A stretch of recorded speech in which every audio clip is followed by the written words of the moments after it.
అంబటి రాంబాబు గారు ఆయన మీద దాడి, లేదా ఆయన బూతులు తిడటం గానీ, లేతే ఆయన క్షమాపణ చెప్పడం గానీ, ఇప్పుడు జైలు నుంచి రావటం గానీ, ఇవన్నీ చూసిన తర్వాత మీకేమనిపిస్తుంది?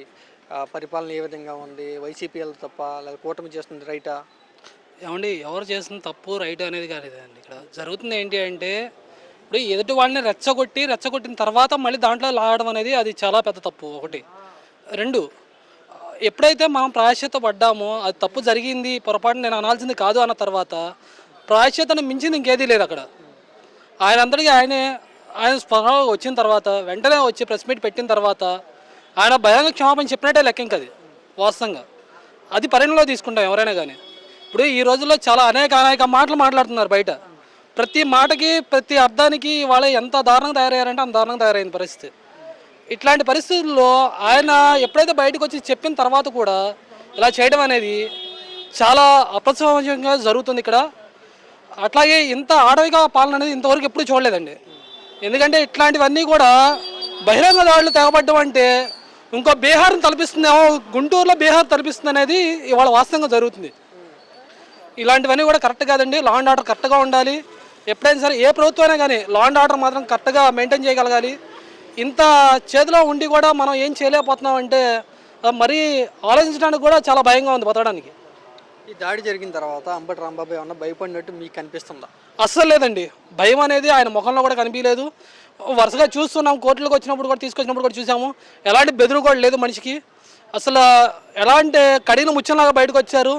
ఇంకా రెండింతలు వాళ్ళు లోపల పెట్టామనుకుంటే 10 వేగంతో బయటకు వస్తున్నారు. ఆయన ఒక రేడియం బాల్ లాగా ఎంత బలంగా కిందకు కొడితే అది ఎంత బలంగా లెగుస్తుందో దానికన్నా కూడా డబుల్ ఎత్తున పైకి లెగుస్తున్నారు. ఇంకా కంటిన్యూ అవుతాయి అని ఎమ్మెల్యే గారు చెప్పారు కదా, ఇక్కడ ఉన్న ఎమ్మెల్యే గారు. ఏమండి కంటిన్యూ చేయనండి. ఇవాళ కాదు రేపు కాదు ఎల్లుండి 2024 కాదు 2029 ఉంది. 2029 కాకపోతే 2034 ఉంది, 39 కూడా ఉంది. ఇబ్బంది ఏం లేదు. 70 ఏళ్ళ వయసులో ఉన్న వాళ్ళు ఎవరు లేరు. ఇవాళ అంతా కూడా జెన్జీలో ఉన్నారు. అంతా కొత్త నాయకులు పుట్టుకొస్తున్నారు. వైఎస్ఆర్సీపీ ఇంకా బలంగా తయారవుతుంది. వీళ్ళు అనుకుంటున్నారేమో అంతా పాత నాయకులు అయిపోతున్నారు, కురువృద్ధులు అయిపోతున్నారు అనుకుంటున్నారేమో. వృద్ధులు కాదండి, ఇంకా యంగ్ జనరేషన్ వస్తుంది, కొత్త బ్లడ్ వస్తుంది. 2039 దాకా కూడా బ్రహ్మాండంగా ఉంటుంది పార్టీ. చాలా మంచి పని చేశారు గల్లా మాధవి అని ఆ పార్టీ వాళ్ళు బాగా మెచ్చుకుంటున్నారు ఆమె. ఏమండి చేయొచ్చండి, ఒక ధర్నా చేయండి. ఇవాళ ధర్నా చేయండి. రైతులకు మద్దతు ధర లేదు, దాని మీద ధర్నా చేయండి.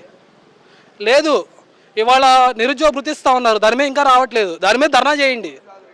అది కాదు, కొన్ని వందల కేసులు ఉన్నాయి కోర్టులో పెండింగ్లోకి, జడ్జిలు లేక దేవుడా అంటున్నారు. అవి క్లియర్ చేయడానికి దాని మీద చేయండి ధర్నాలు. ఒక న్యాయం గెలవడం కోసం ఏదైనా చేయండి.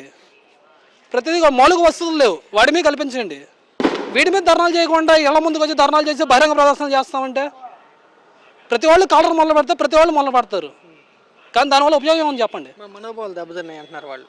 ఏమండి మనోభావాలు ఏంటండి? ప్రతిదీ మనోభావాలు దెబ్బతింటాయి అంటే ప్రతి చిన్న మాట కూడా మనోభావాలు దెబ్బతిన్నాయని చెప్పి ప్రతిదీ పెట్టచ్చు.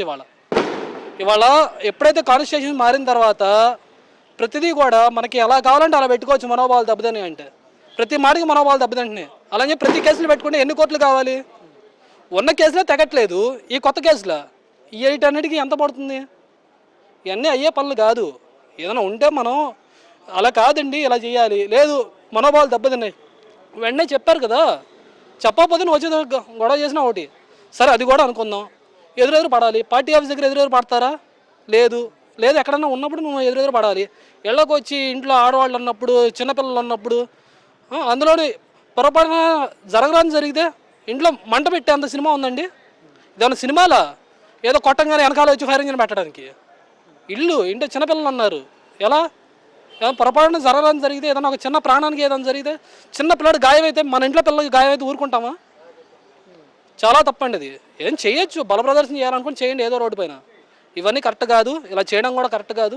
ఇక్కడ నిరసన తెలియజేసాం, మేము ఏం పెద్దగా ఏం చేయలేదు, మా కార్యకర్తలు అభిమానులు చేస్తే అద్దాలు పగులుతాయా? ఆఫీసులు పగులుతాయా? ఇంట్లో వాళ్ళ గాయాలు అవుతాయా?